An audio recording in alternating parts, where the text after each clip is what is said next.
grand oral des grandes gueules. Monsieur Manuel Bompard est avec nous, député européen, la France Insoumise. Bonjour. Bonjour Monsieur Bompard. Vous serez jugé avec Jean-Luc Mélenchon, notamment à partir de jeudi, en correctionnel, après les perquisitions houleuses qui se sont déroulées au siège de la France Insoumise et chez Jean-Luc Mélenchon. C'était il y a quasiment un an, en octobre 2018. Vous êtes la plupart jugés pour rébellion, provocation et acte d'intimidation contre l'autorité judiciaire. Vous le craignez, ce procès, vraiment ? Bon, le craindre, non. Au contraire, je pense que c'est l'opportunité de montrer qu'il y a un problème avec la justice en France, et notamment la manière avec laquelle elle peut être utilisée à des fins politiques. Ça a été le cas dans cette affaire.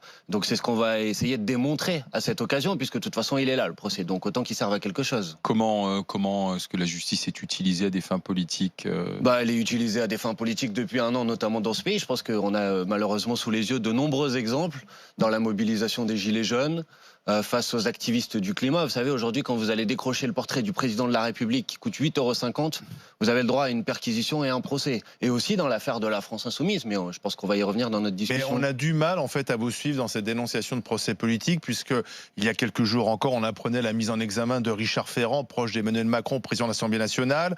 On apprenait que François Bayrou était convoqué chez les policiers. On a appris là que Patrick Balkany était directement condamné à la prison en dépôt. Oui, mais je veux dire, moi j'ai l'impression au contraire que la justice fonctionne bien et que les responsables politiques qui ont bénéficié d'une impunité totale pendant 40 ans en France se rendent compte qu'ils finalement ils peuvent être jugés comme des citoyens comme les autres. Si moi j'avais été comme vous perquisitionné, si j'avais agi ainsi comme vous, je pense que j'aurais fini menotté et dans un commissariat. Non, je crois pas. Alors d'abord, vous l'auriez pas été comme nous, parce que si juste un voisin vous avait dit de vous, vous avez fait quelque chose de pas bien, d'abord la police aurait vérifié si elle a des preuves avant de vous envoyer 17 perquisitions le même jour à 7 h du matin. Pardon ? C'est une façon de vérifier justement. Non, mais d'abord on regarde s'il y a un peu des éléments probants, parce que l'affaire sur le Parlement européen dont on parle, elle est l'objet juste d'une dénonciation d'une élue d'extrême droite, qui d'ailleurs n'a pas dénoncé que Jean-Luc Mélenchon, elle a dénoncé 18 personnes. Et sauf erreur du contraire, j'ai pas vu les perquisitions au domicile de Monsieur Jadot, au domicile de Madame Alliot-Marie ou de Monsieur Hortefeux qui ont aussi été dénoncés. Donc vous voyez bien que on n'a pas été traités comme des justiciables comme les autres. Ce qu'on demande, c'est juste ça en fait, d'être traités comme les autres. Or là, manifestement dans cette. Après, vous pouvez pas, monsieur, vous pouvez pas mettre dans le même sac l'ensemble des éléments que vous avez évoqués. Monsieur Balkany, il a reconnu des faits de fraude et d'évasion fiscale. C'est pas le cas de la France Insoumise, à ma connaissance. Et vous avez parlé de Monsieur Ferrand, c'est très intéressant. Tous ceux qui fautent reconnaissent leurs fautes. Non, mais il y a des preuves. C'est quand même mieux de reconnaître ses fautes devant un tribunal qu'a priori, quoi. Enfin, oui, mais il y a des preuves, il y a des éléments concrets. Dans le cas de la France Insoumise, je vous mets au défi de me trouver un élément concret sur le fait que des assistants parlementaires n'auraient pas fait leur fonction, ou qu'il y aurait eu des problèmes dans les comptes de campagne alors que nos comptes ont été validés. Oui, on verra ce que va dire la justice, mais en fait, on a déjà été condamnés médiatiquement, parce que quand vous avez une perquisition comme ça, tout le monde se dit finalement la France Insoumise, elle doit pas être très nette, alors que nous sommes juste des gens sincères et honnêtes. Vous voyez, c'est ce qu'on va essayer de démontrer. Vous avez dit sur Monsieur Ferrand, c'est intéressant. Vous savez pourquoi c'est intéressant? Parce que Monsieur Ferrand, quand c'est le parquet qui s'en est occupé, ça a été classé sans suite, et là effectivement il a été mis en examen parce qu'il y a eu des juges d'instruction indépendants. Mais dans le cas de la France Insoumise, les perquisitions, elles ont lieu dans le cadre d'une enquête préliminaire, c'est-à-dire sous la responsabilité du parquet, donc directement du ministère de la Justice. Bah oui, mais c'est un problème. Donc vous allez être condamné. C'est pas ce que je suis en train de vous dire. Si la justice est aux ordres et que le procès politique va jusqu'au bout, le jugement est écrit, vous allez être condamné. On va attendre, ça sera pas d'ailleurs jeudi et vendredi, parce qu'il y aura un délibéré, mais je pense au contraire que les juges là auront l'opportunité peut-être de nous faire mentir. En tout cas, j'espère que c'est ce qu'ils vont faire. Donc de montrer leur indépendance. Là, en l'occurrence, le procès est avec des juges d'instruction qui, eux, sont indépendants, ce qui n'était pas le cas au moment des perquisitions, et c'est très important de le souligner. C'est votre comportement pendant la perquisition, c'est pas sur le fond de l'affaire, faut bien le préciser. Mais on peut y revenir si vous voulez. Qu'est-ce qui s'est passé ce jour-là? On a vu les images en fait. Oui, mais les images, elles suffisent pas, justement. Ah bon? Vous n'êtes pas obligé d'être d'accord. Non, mais vous n'êtes pas obligé d'être d'accord avec la manière avec laquelle nous avons réagi ce jour-là. Mais c'est pas ça qui est important. Ce qui est important, c'est ce qu'il y a derrière. Par exemple, dans une opération de perquisition, les droits les plus élémentaires doivent être respectés. Et notamment, vous avez le droit d'assister à une perquisition. Parce que si vous assistez pas à une perquisition, vous pouvez pas garantir qu'il n'y a pas des pièces qui ont été ajoutées dans les pièces qui sont saisies. Donc rien n'a été respecté dans ce cadre-là. Toujours tout le temps, c'est la thèse du complot. C'est toujours la thèse. Ah bon, du moi j'ai complot. utilisé le mot de complot, moi. Mais non, écoutez, quand vous dites on n'a pas pu assister à la perquisition, donc de fait, il peut y arriver qu'on introduise des pièces à conviction qui n'y sont mais pas. c'est les règles de la loi, monsieur, c'est pas moi. C'est pas ça un complot. Non, mais c'est les règles de la loi. C'est un peu votre système de défense systématique. D'accord. Alors, d'abord, c'est les règles de la loi de dire qu'il doit y avoir des témoins dans une perquisition. Je suis pas en train de dénoncer un complot. Premièrement. Deuxièmement, c'est quand même pas moi qui a dit qu'il y avait un problème avec l'indépendance de la justice en France, c'est la Cour européenne des droits de l'homme. Et c'est pas moi non plus qui ai dit sur l'affaire de Madame Leguet à Nice. J'ai menti parce qu'il fallait protéger le président de la République. C'est le procureur, vous voyez. Donc vous pouvez dire, vous dénoncez un complot, mais moi j'ai jamais utilisé ce mot-là. Par contre, je pense qu'il peut y avoir effectivement des effets de système dans le système judiciaire aujourd'hui, où on cherche à protéger le pouvoir pour favoriser sa carrière personnelle. C'est plutôt la façon dont Jean-Luc Mélenchon a parlé, en fait, quand il a dit ma personne est sacrée, la République c'est moi.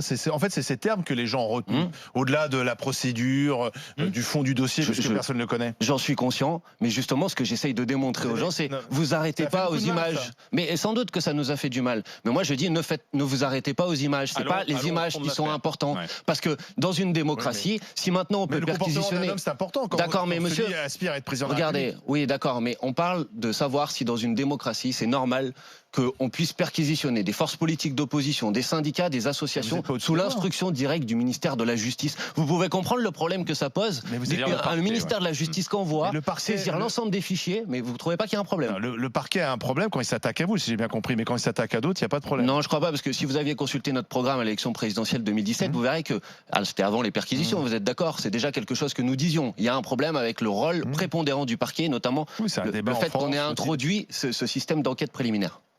Zora Habitant. Alors, moi, je vais pas parler de vos procès, ou en tout cas de ceux à venir, mais surtout, la question que je me pose, c'est que, en fait, on peut entendre sur un certain nombre de sujets que la France insoumise peut porter des idées qui peuvent intéresser des Français. Pourquoi pas? Sur le pouvoir d'achat, il n'y a pas de souci. T'as bête l'idée qu'on puisse exister, c'est gentil. Mais s'intéresser aux gens vulnérables, etc. Il n'y a pas que à la France insoumise. Hein. Il y a plein de gens qui sont du centre, de droite. Il y a des humanistes partout. C'est pas l'exclusivité de la France insoumise. Donc si vous m'interpellez là-dessus, c'est pas ça que je veux dire. Ce que je veux dire, c'est que une opposition avec sous-jacente perpétuellement un fonctionnement comme ça de frontal sur on est victime, c'est le complot, etc. Ça enterre. Mais encore une fois, personne n'a parlé de complot, madame. Non, mais vous pouvez dire des mots que j'ai jamais utilisés, mais ça n'empêchera pas que je les ai jamais utilisés. Vous avez une sémantique qui refoule. Alors que si vous avez une opposition qui est dans le fond, c'est-à-dire sur, on va dire, un projet de société, et que vous ne vous tenez qu'à ça, vous n'auriez pas fait 7% aux européennes ou 6%.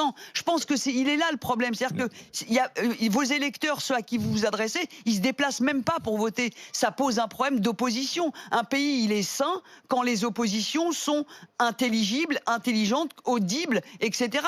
Aujourd'hui, on a quoi? On a le président de la République, Macron, qui nous propose avec un duel avec Marion Maréchal Le Pen ou Marine Le Pen, peu importe. C'est pas une démocratie intéressante. Donc moi, ce que j'aimerais, c'est qu'on ait des débats politiques avec tous les gens qui sont censés proposer des projets de société, et de vous mettre comme ça en disant de toute façon on va être jugé, on va se faire massacrer. Attendez de voir, vous verrez après. D'accord, madame. Alors, Manuel Bompard. Non, mais d'abord, madame, j'ai aucun problème pour venir débattre de tous les sujets de société que vous voulez. Donc invitez-nous et nous viendrons discuter des retraites, de la privatisation d'aéroports de Paris, de l'écologie. Mais c'est pas Jean-Luc Mélenchon qui a choisi, par exemple, de prendre comme avocat de la défense Monsieur Dupond-Moretti, qui est l'avocat le plus médiatique de France, quand même. Bon, il a perdu avec c'est pas notre, oui, d'accord. Mais c'est pas ce que je suis en train de vous dire. Je suis en train de vous dire qu'il est médiatique. Je vous dis, c'est pas notre intention de le médiatiser. Mais de toute façon, vous savez très bien, on va pas se raconter des histoires qu'il aurait été médiatisé ce procès. Mais si vous voulez qu'on parle d'autres sujets, allons-y, parlons d'autres sujets. Qu'est-ce qu'on fait pour entendre le message des Gilets jaunes? Est-ce qu'il a été entendu? Qu'est-ce qu'on fait pour l'urgence écologique? Pas de souci. On en parle quand vous voulez. Mélenchon a fixé l'agenda de la France insoumise. Vous ne parlez que de ça, alors qu'on a une rentrée sociale assez chaude, les retraites, les urgences, c'est pas réglé. Et vous avez l'impression qu'on n'en parle pas? Pas la France insoumise en tout cas. Ah bon? Des retraites? On n'en parle pas? Non, moi j'entends que Mélenchon parler de son histoire, parler de lui en fait. Il parle que de lui. Vous nous écoutez mal. Si vous aviez par exemple assisté aux universités de rentrée... Il a séché d'ailleurs la rentrée parlementaire. Monsieur, les universités de rentrée de la France insoumise, il y avait 2 sujets à l'ordre du jour. la mobilisation contre le projet de loi de réforme des retraites et la mobilisation pour obtenir les signatures, pour obtenir un référendum contre la privatisation d'aéroports de Paris. On en a parlé, vous inquiétez pas. C'est pas parce qu'on parle de ça et qu'on se défend, excusez-nous de nous défendre, mais on se défend, ça nous empêche pas de continuer à faire de la politique par ailleurs. Est-ce que c'est une bonne stratégie politique? C'est là, mais ça, vous avez le droit de vous poser la question. Mais vous dites, on se défend, donc ça veut dire que vous vous sentez attaqué en permanence. Ah bah oui, là en ce moment, ça a attaqué, oui, bien sûr. En même temps. C'est ça la question que je vais te poser, c'est est-ce que c'était un grand espoir quand même à un moment, et que ça s'est un peu cassé la gueule, et je ne sais pas pourquoi ça s'est cassé la gueule. Alors est-ce qu'il y a eu trop d'implications dans l'affaire des Gilets jaunes et que c'était pas évident? En tout cas, il y a eu une erreur de stratégie, je pense, de la part de la France Insoumise, et je pense très sincèrement, et moi j'ai voté France Insoumise, je pense très sincèrement que cette histoire-là ne nous renforce pas. Si tu veux, sur ce sentiment qu'on veut. J'ai l'impression qu'on se trompe de stratégie en allant dans ce sens-là, tu vois, de mettre en avant cette histoire de Mélenchon et tout ça. Je trouve qu'on devrait. Je suis pas sûr que c'est ça qui va faire adhérer les gens à un projet de société comme on y était arrivé à un moment quand même, tu vois. Je comprends, il faut pas. Mais bon, vous avez le droit de le penser, il n'y a pas de problème, mais. Vous pouvez pas résumer notre stratégie politique à ça. La France Insoumise, elle a une activité politique au quotidien avec des milliers de personnes qui mènent campagne dans le pays. Je le disais notamment sur les retraites, sur ADP, pour la 6ème République, pour la prise en compte de l'urgence écologique. On le continue ce travail-là. Il n'y a pas une stratégie autour uniquement de ce procès. Et maintenant, ce procès, il arrive, on se défend, c'est normal. Les retraites, tiens, aujourd'hui, ce sont les professions libérales. Oui. Bon, elles votent pas a priori France Insoumise, peut-être certaines, qui sont dans la rue. Est-ce que vous les soutenez ou pas? Bah oui. D'abord parce qu'elles sont dans la rue ou parce que... Mais non, mais parce que au nom d'un certain principe de l'égalité et de la prise en compte de l'histoire. Pourquoi ces professions-là, elles ont des régimes qui sont des régimes autonomes? Parce que c'est le résultat d'une forme de sédimentation historique où les gens se sont battus et il y a eu des compromis où par exemple on leur a dit vous aurez une retraite meilleure mais on vous augmentera pas votre salaire maintenant, ou vous aurez des cotisations pour l'assurance maladie qui seront un peu plus importantes mais en échange vous partirez un peu à la retraite plus tôt. C'est pas une bonne idée de faire un régime universel pour que chacun ait pas l'impression que son voisin a mieux? Mais c'est un peu ça aujourd'hui. Je comprends, mais si vous voulez faire un régime universel, vous devez le faire sur tout. Sur les grilles de salaire, sur les rémunérations, sur les cotisations à l'assurance maladie, sur le régime de sécurité sociale. Or, aujourd'hui, on le prend que par le biais des retraites. L'Union soviétique, ça. C'est pas. En fait, j'ai répondu à la question. C'est la proposition de monsieur, c'est pas la mienne. Hein. Vous avez remarqué. Vous proposez là, dire on harmonise tout dans le pays. Non, mais moi, j'ai pas proposé d'harmoniser tout. Je vous ai dit que si vous voulez harmoniser les retraites, il fallait aussi harmoniser le reste, monsieur. Et par ailleurs, ensuite, si vous voulez parler d'harmonisation, parlons d'harmonisation. Mais pourquoi l'harmonisation toujours par le bas? Pourquoi c'est toujours sur la base du plus défavorable? Pourquoi on pourrait pas dire, nous, la proposition qu'on met dans le programme, c'est retraite à 60 ans à taux plein? C'est possible de le faire. Vous savez pourquoi c'est possible de le faire? Bien sûr. Qui paye? Alors, monsieur, si vous mettez les salaires des femmes au même niveau que les salaires des hommes dans notre pays, vous générez suffisamment de marge de manœuvre pour financer la retraite à 60 ans à taux plein. Vous voyez, c'est possible de le faire parce que vous faites rentrer des cotisations. Les choses comme ça, c'est pas aussi simple. On peut peut-être essayer de faire preuve d'un peu de volonté politique sur le sujet. La retraite à 60 ans, c'est pas totalement à l'encontre du sens de l'histoire humaine. On vit plus longtemps. Ah, je connais cet argument. Ce sont les actifs qui financent la retraite des inactifs. S'ils sont moins nombreux, comment on fait? Alors, je connais cet argument. Ce qu'on dit jamais. C'est un argument, c'est factuel. Si, c'est un argument, mais vous avez le droit d'avoir. C'est le régime de retraite actuel. Vous avez le droit d'avoir un argument. D'abord, ce que je veux vous dire, c'est que vous parlez de l'espérance de vie. Depuis qu'on a commencé à réallonger et à retarder l'âge de départ à la retraite, l'espérance de vie s'est mise à stagner en France et même l'espérance de vie en bonne santé a diminué. C'est faux. Ah, c'est faux. Alors chacun ira vérifier. 3 ans et demi. 63 ans et demi aujourd'hui, l'espérance de vie en bonne santé n'a pas diminué. 63 ans et demi. Ah bon? C'est faux. Chacun ira vérifier, monsieur. Premièrement, deuxièmement, il y a quelque chose qu'on dit jamais sur le sujet, c'est que une personne aujourd'hui, elle produit autant de richesses que 3 personnes dans les années 70. Parce qu'on a augmenté la productivité du travail, parce qu'il y a eu les machines, parce qu'aujourd'hui, on produit plus de richesses en travaillant moins longtemps. Et la question qui est posée, c'est à qui profitent ces gains de productivité? Des retraites. Non, si les gains de productivité ne profitent pas uniquement aux actionnaires, au capital, et qui sont un peu mieux répartis. Le problème, c'est que depuis les années 80, il y a 10 points qui sont passés des richesses du travail aux richesses du capital. C'est ça le problème. Donc si vous répartissez ça autrement, si vous augmentez un peu la contribution dans le PIB du financement des retraites, vous pouvez y parvenir. En tout cas, c'est ce que nous proposons. Et vous pensez que vous êtes audible? Je pense que c'est un débat. Voilà. Je sais pas, les sondages disent que 2 personnes sur 3 accréditent votre thèse et votre idée là, que si on travaille plus longtemps, si on vit plus longtemps, on doit travailler plus longtemps. Honnêtement, vu le matraquage médiatique sur le sujet, je trouve qu'une personne sur 3 qui a résisté, c'est honnêtement pas mal. Hein. Donc, je mène la contre-offensive sur le sujet et je suis pas seul, heureusement. Et je pense effectivement qu'on peut y parvenir. 68 ans. Oui. Pas de retraite pour lui. Oui, mais alors ça, c'est encore un autre argument qui est souvent utilisé de manière très intéressante. Mais il y a des gens qui veulent travailler plus longtemps. Mais à quel moment on dit que mettre la retraite à 60 ans à taux plein vous empêche de continuer à travailler si vous avez envie? Donc ça veut dire, alors pour bien comprendre, non mais justement, d'accord, mais dans notamment vous avez parlé de profession libérale, des professeurs à l'université. Manuel Bompard. Donc, simplement pour comprendre justement votre projet, vous, sur la retraite, à 60 ans, vous dites, ça reste l'âge pivot, puisque c'est l'expression qui est employée, on peut déclencher sa retraite. Mais ça ne veut pas dire qu'on part à la retraite à 60 ans. Si je me fie à ce que dit la France Insoumise. Ça ne veut pas dire qu'on est obligé de partir à la retraite à 60 ans, mais ça veut dire qu'à 60 ans, on a l'ensemble. On peut la demander. On peut la demander et on n'a pas de décote. Parce que c'est ça la question qui est posée. Parce que quand Emmanuel Macron nous dit on va mettre un âge pivot à 64 ans, il se moque de nous. Donc finalement, vous n'êtes pas contre le fait qu'on puisse continuer de travailler si on est en forme dans une profession jusqu'à 65 ou 66, 67. Pas du tout. Et je suis très content que cette émission ait permis de clarifier ce point-là, parce que souvent on nous dit ça, mais c'est absurde. Si les gens ont envie de continuer, il n'y a aucun problème. La différence, c'est qu'il faut avoir la possibilité de le faire, monsieur. Non, mais en fait, il n'y aura pas d'âge pivot. À 60. En fait, votre réforme, c'est de repasser à 60 ans alors qu'on est à 62, quoi. Exactement. Vous savez que l'âge moyen de départ. Vous savez que l'âge moyen. J'ai donné quelques arguments, non? Vous savez que l'âge moyen de départ, c'est plutôt 63 ans. Oui, je sais. Oui. Donc déjà, le 62 ans, finalement, il est assez fictif.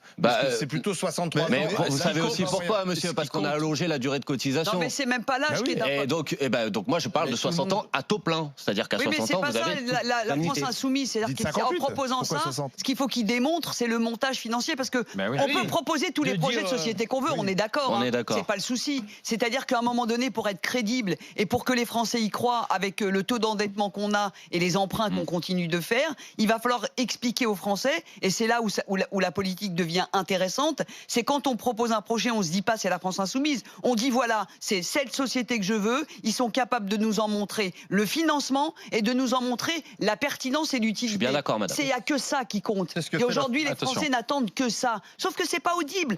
Je ne sais pas comment vous devriez faire, j'en sais rien, mais il faut que tous les partis politiques qui sont censés représenter. C'est le débat à l'Assemblée nationale qui le. Pendant l'élection présidentielle de 2017, on a consacré 6 heures d'émission en direct sur Internet au chiffrage de notre programme et de nos propositions. J'ai pas entendu un seul contre-argument sur le budget. Sur le budget qui était le nôtre. Ensuite, madame, vous dites, et je suis d'accord avec vous, la question c'est pas la France Insoumise, c'est la question du modèle de société qu'on veut. Eh ben moi je vous le dis, madame, je suis pas d'accord. Dans un modèle de société où vous avez des gens qui continuent à travailler à 68 ans, 70 ans, 72 ans, à aller vendre des pastèques sur les marchés parce que c'est la seule manière de se faire un peu d'argent. Voilà, moi c'est pas la société dans laquelle j'ai envie de vivre. Donc je fais des propositions sur le sujet. Merci Manuel Bompard. 53 ans à la retraite.